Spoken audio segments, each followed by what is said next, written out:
Welcome to missile classes. जैसे कि दोस्तों आप सबको पता है कि हमारे इस प्लेटफॉर्म पे क्लास 11 को एग्ज़ाम को देखते हुए आप लोगों के लिए एक टेस्ट सीरीज चलाया जा रहा है, जहां पे दोस्तों आप लोगों को सिलेक्टेड क्वेश्चन प्रोवाइड किए जा रहे हैं। और आप सबको पता है कि कई पिछला वीडियो में हम लोगों ने हिस्ट्री, पॉलिटिकल साइंस, जियोग्राफी के क्वेश्चन देख चुके हैं। अब हम लोग करने वाले हैं हिंदी से रिलेटेड एंड इंग्लिश से रिलेटेड, यानी हिंदी का व्याकरण में किस तरह से क्वेश्चन पूछे जाने वाले हैं, इसके रिगार्डिंग मैं आज लेकर आया हूं 20 क्वेश्चन बार बार जो रिपीटेड होती है। इसी तरह से मैं आपको बताने वाला हूं कि इंग्लिश ग्रामर में किस तरह से आपके पेपर में क्वेश्चन पूछे जाने वाले हैं। ए टू जेड आप लोगों तक मैं पहुँचाने की कोशिश करूँगा, जो भी इंपॉर्टेंट क्वेश्चन बनेंगे 2023 के एग्जाम को रिगार्डिंग। तो आप लोग चाहते हैं कि सर हम लोग इसी तरह से एवरी डे टेस्ट सीरीज देते रहें, तो आप लोग कमेंट सेक्शन में बिल्कुल इसमें कमेंट करना ना भूले और ज़्यादा से ज़्यादा उस कैंडिडेट तक इस वीडियो को सेंड करें जो 2023 के एग्जाम में बेहतरीन तरीके से मार्क्स लाना चाहते हैं। सो गाइस हम लोग बिना देर के क्वेश्चन की ओर मूव करते हैं। आज जो मैं बताने वाला हूँ इसमें आपको 20 क्वेश्चन बताऊंगा। कितना क्वेश्चन आप सही कर पा रहे हैं व्याकरण से रिलेटेड, चाहे आप हिंदी कोर लिए हैं या हिंदी इलेक्टिव, दोनों के लिए मोस्ट इंपॉर्टेंट है, क्योंकि ग्रामेटिकल सेक्शन में आपके पेपर में 10 क्वेश्चन पूछे जाएंगे। ठीक है, तो बिल्कुल आप लोग बने रहे, मैं आप लोगों को वो क्वेश्चन प्रोवाइड करने की कोशिश करूंगा जो आपके पेपर में डायरेक्टली छपने वाले हैं। चलिए पहला क्वेश्चन पे चलते हैं कि समाचार पत्र के संपादक के नाम लिखे गए पत्र में संबोधन के लिए शब्द का प्रयोग किए जाते हैं। किस शब्द का प्रयोग करते हैं? महोदय शब्द का, यानी ऑप्शन नंबर ए आपका सही उत्तर होगा। सो गाइस अगला क्वेश्चन पे चलते हैं कि पीटीआई क्या है, आपको बताना है जो पीटीआई क्या है। तो पीटीआई क्या होगी? समाचार एजेंसी। क्या होगी? समाचार एजेंसी। अब कितना क्वेश्चन 20 क्वेश्चन में कितना क्वेश्चन हम सही कर पा रहे हैं ये भी आपको बताना है अपने कमेंट सेक्शन में। अगला क्वेश्चन पे चलते हैं कि जनसंचार माध्यमों का प्रमुख कार्य क्या होता है। जो जनसंचार है इसका प्रमुख कार्य क्या होता है? तो याद रखेंगे इसका काम होता है क्या? सूचना देना और शिक्षित करना, यानी ऑप्शन नंबर बिल्कुल सही उत्तर हो जाएगा, ऑप्शन नंबर ए। इसी जो हम लोगों का प्लेटफॉर्म पे जो टेस्ट सीरीज चला रहा है, आप लोगों को कैसा फील हो रहा है आप लोग कमेंट सेक्शन बिल्कुल कमेंट करना ना भूलें। पत्रकारिता के विषय में कौन सा भूल भाव सक्रिय रहता है? तो याद रखेंगे क्या होगा? जिज्ञासा। ऑप्शन नंबर बी आपका सही उत्तर होगा, क्योंकि पत्र पढ़कर हमें जिज्ञासा मिलती है कि कहाँ पे कौन सी घटना घटी है। अगला क्वेश्चन पे चलते हैं कि सूचनाओं का संकलन कर संपादक तक पहुंचाने की जिम्मेदारी किसकी होती है। तो ये जो क्वेश्चन है ये क्वेश्चन बार बार रिपीटेड होती है। जितना क्वेश्चन में लेकर आया इसका सही उत्तर हो जाएगा ऑप्शन नंबर ए पत्रकार। क्या होगी? ऑप्शन नंबर ए इसका सही उत्तर होगा। अगला क्वेश्चन पे चलते हैं। अगला प्रश्न है कि समाचार के इंट्रो या मुखड़ों का क्या आशय है। जो समाचार में इंट्रो या मुखड़ा होते हैं इसका क्या आशय है? तो समाचार का आरंभिक अनुच्छेद। क्या होगी? समाचार का आरंभिक अनुच्छेद, यानी ऑप्शन नंबर ए आपका करेक्ट आंसर होगा। सो गाइस आप लोगों को कौन सा सब्जेक्ट में सबसे इंपॉर्टेंट क्वेश्चन चाहिए इसके लिए भी आप लोग कमेंट बिल्कुल कमेंट करना ना भूले। कौन से सब्जेक्ट में आप लोगों को बेहतरीन तरीके से अभी तक तैयारी नहीं हो पाई है, मैं आप लोगों को कमेंट को देखते ही डिस्टेंट आप लोगों तक मैं आप लोगों को वो क्वेश्चन प्रोवाइड करने की कोशिश करूंगा जो आपके सब्जेक्ट में जो इंपॉर्टेंट क्वेश्चन बनेंगे। प्रतिवेदन शब्द अंग्रेजी के किस शब्द की हिंदी रूपांतरण है? ये क्वेश्चन 2019 में नहीं बल्कि 2021 और 2022 तीनों साल रिपीटेड हुई है। तो याद रखेंगे इस क्वेश्चन का जो बिल्कुल सही उत्तर होगा, हिंदी में से हम लोग बोलते हैं रिपोर्ट बोलते हैं। ये क्वेश्चन आपके पेपर में इस साल भी पूछे जाएंगे। अगला क्वेश्चन है कि आमतौर पर कार्यालय पत्र को क्या कहते हैं। आमतौर पर जो हम लोग कार्यालय पत्र में जो पत्र लिखते हैं उसे हम लोग बोलते हैं औपचारिक पत्र। क्या बोलते हैं? औपचारिक पत्र। अनौपचारिक पत्र किसे कहते हैं? जैसे माता, पिता, बहन, भाई या आपका कोई दोस्त अहबाब हो, अगर उसको हम लोग पत्र लिखते हैं उसे हम लोग बोलते हैं अनौपचारिक पत्र।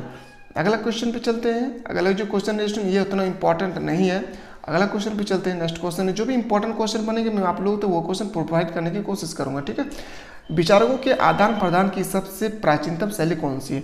हर एक साल ये क्वेश्चन पूछा जाता है, तो याद रखेंगे पत्रकार। क्या होगी? पत्रकार इसका सही उत्तर होगा। ठीक है, अगला क्वेश्चन पे चलते हैं। इनमें से पत्रकार का कौन सा प्रकार है? आपको बताना है इसमें कौन से पत्रकार के प्रकार होंगे। तो ये सभी, क्योंकि परिवार में जो लिखते हैं वो पारिवारिक पत्र, जो सरकार को लिखते हैं वो सरकारी पत्र, जो बिजनेस के लिए लिखते हैं वो व्यावसायिक पत्र। इस तरह इसका सही उत्तर हो क्या? इनमें से सभी। मूव करते हैं अगला क्वेश्चन पे। कामकाजी हिंदी का अन्य प्रचलित नाम क्या है? जो कामकाजी है इसका हिंदी का अन्य प्रचलित नाम क्या होगी? तो इनमें से सभी, यानी ऑप्शन नंबर डी इसका सही उत्तर होगा। सो गाइस आप 20 क्वेश्चन में कितना क्वेश्चन को सही कर पा रहे हैं, बिल्कुल आप लोग कमेंट सेक्शन में बताएं। और हमारे प्लेटफॉर्म के टीचर जो टेस्ट सीरीज टेस्ट आप लोगों तक पहुंचा रहे हैं, इसमें कैसा आप लोगों का फील हो रहा है, कैसा अनुभव हो रहा है, टेस्ट लगा के आपकी तैयारी में इंप्रूव हो पा रही है या नहीं, ये भी आप लोग कमेंट सेक्शन में बताएं, ताकि दोस्तों हमें भी थोड़ा मोटिवेट मिले और मैं आप लोगों के लिए और इससे बेहतर क्वेश्चन आप लोगों तक पहुंचाने की कोशिश करूंगा। क्योंकि आपके पास 17 तारीख से आपका एग्जाम स्टार्ट है। 17 से लेकर 18 तारीख को आपको 3 पेपर का एग्जाम देना है और 19 तारीख को आपको लास्ट, यानी 3 ही दिन आपको पूरे साल भर का निचोड़ किस तरह से तैयारी किए, इन 3 ही दिन में अपने जलवा को दिखाना है। तो बिल्कुल दोस्तों आप लोग बने रहे, आप लोगों को 100% सेलेक्टेड क्वेश्चन करवाने की कोशिश करूंगा। आवेदन पत्र को अन्य किस नाम से जाना जाता है? जो आवेदन पत्र है इसे हम लोग अन्य नाम से जानते हैं, आधिकारिक पत्र। क्या होगी? आधिकारिक पत्र, यानी ऑप्शन नंबर सी आपका सही उत्तर होगा। मूव करते हैं अगला क्वेश्चन पे। अगला क्वेश्चन पे चलते हैं। जो क्वेश्चन नंबर आपके सामने 14 नंबर, चलिए एक ही क्वेश्चन को हम लोग बेहतरीन तरीके से समझने की कोशिश करते हैं। क्वेश्चन 49 आपके पास कि मंत्री, प्रधानमंत्री या राष्ट्रपति द्वारा लिखी गई टिप्पणी को क्या कहते हैं? तो याद रखेंगे इस टिप्पणी को हम लोग बोलते हैं मिनट। सो गाइस, वीडियो देखने के बाद थोड़ा सा आप लोगों को अच्छा फील हो तो लाइक करें, क्योंकि आप लोगों के लिए जब इतना मेहनत कर रहे हैं, हमारे पूरी टेक्निकल टीम दिन और रात आप लोगों के लिए मेहनत कर रहे हैं, तो आप लोगों को भी थोड़ा सा फर्ज बनता है कि लाइक करके शेयर करके अधिक से अधिक लोगों तक पहुँचाएं, इस वीडियो को सेंड करें, ठीक है। अगला क्वेश्चन पे चलते हैं। सरकारी अधिकारियों के मध्य सरकारी काम में व्यक्तिगत शैली में लिखे जाने वाले पत्र को क्या कहते हैं? उस पत्र को हम लोग क्या बोलते हैं रिलेशन? ये क्वेश्चन आपसे पूछा गया है। ये क्वेश्चन जो है हर एक साल ये क्वेश्चन रिपीटेड होती है और मैं उम्मीद करता हूँ रिलेशन कि आपके पेपर में भी इसी तरह से क्वेश्चन छपने वाले हैं। तो बिल्कुल आप लोग हमारे प्लेटफॉर्म से जुड़े रहें। इस क्वेश्चन से आंसर होगा अर्ध शासकीय पत्र, यानी ऑप्शन नंबर बी आपका सही उत्तर होगा, ठीक है। अगला क्वेश्चन पे चलते हैं। अगला जो क्वेश्चन है, अगला क्वेश्चन है कि शासकीय पत्र में निम्नलिखित में से अनावश्यक है। आपको बताना है जो शासकीय पत्र है इसमें क्या अनावश्यक होगी। तो याद रखेंगे व्यक्तिगत शैली। क्या होगी? व्यक्तिगत शैली इसका सही उत्तर होगा। अगला क्वेश्चन पे चलते, पत्र लेखन क्या है? आपको बताना है कि जो पत्र लेखन है वो क्या है। पत्र लेखन एक कला है, एक विद्या है, विचारों के विनिमय को माध्यम करना, यानी इस तरह से इसका आंसर होगा ऑप्शन नंबर डी, यानी इनमें से सभी। Option number D is the correct answer, question number 17, ठीक है। अगला क्वेश्चन पे चलते हैं। सो गाइस, वीडियो देखने के बाद कैसा आप लोगों को फील हो रहा है कमेंट सेक्शन बिल्कुल कमेंट करना ना भूलें। क्वेश्चन नंबर चलते हैं 18। अपने सगे संबंधित मित्रों, रिश्तेदारों आदि को लिखे जाने वाले पत्र को क्या कहते हैं? अभी हम लोग जस्ट डिस्कस किए, इस तरह के पत्र को लिखने वाले व्यक्ति को हम लोग बोलते हैं क्या? हम लोग जस्ट डिस्कस किए अनौपचारिक पत्र। क्या होगी? अनौपचारिक पत्र, यानी ऑप्शन नंबर बी आपका सही उत्तर होगा। आता अगला क्वेश्चन पे कि औपचारिक पत्र में सर्वप्रथम क्या लिखा जाता है? आपको बताएं औपचारिक पत्र जो है इसमें सर्वप्रथम क्या लिखे जाते हैं? तो याद रखेंगे पत्र प्राप्त करने वाले, यानी पत्र भेजे जाने वाले का पता, पत्र भेजे जाने वाले का पता, यानी ऑप्शन नंबर सी आपका करेक्ट आंसर है। अगला क्वेश्चन पे चलते हैं। अगला क्वेश्चन है माता के नाम पत्र, पत्र लेखन के किस भेद के अंतर्गत आते हैं? किस भेद के अंतर्गत आते हैं? तो याद रखें अनौपचारिक पत्र। क्या होगी? अनौपचारिक पत्र अभी मैंने जस्ट बताया। ऑफिशियल यानी बिजनेस से रिलेटेड, ऑफिशियल से रिलेटेड, स्कूल से रिलेटेड अगर लिखा जाए तो उससे हम लोग बोलते हैं, याद रखेंगे औपचारिक पत्र।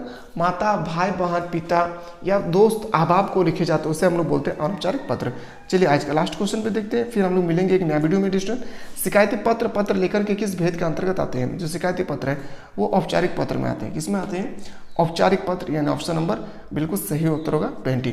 सो गाइस, अभी जो हम लोग डिस्कस किए इसमें आप 20 क्वेश्चन में कितना क्वेश्चन सही कर पाए आप लोग कमेंट सेक्शन में बताएं, ताकि आपकी तैयारी को भी मैं भी थोड़ा देखना चाहता हूं कि किस तरह से आपकी तैयारी हो पाई है।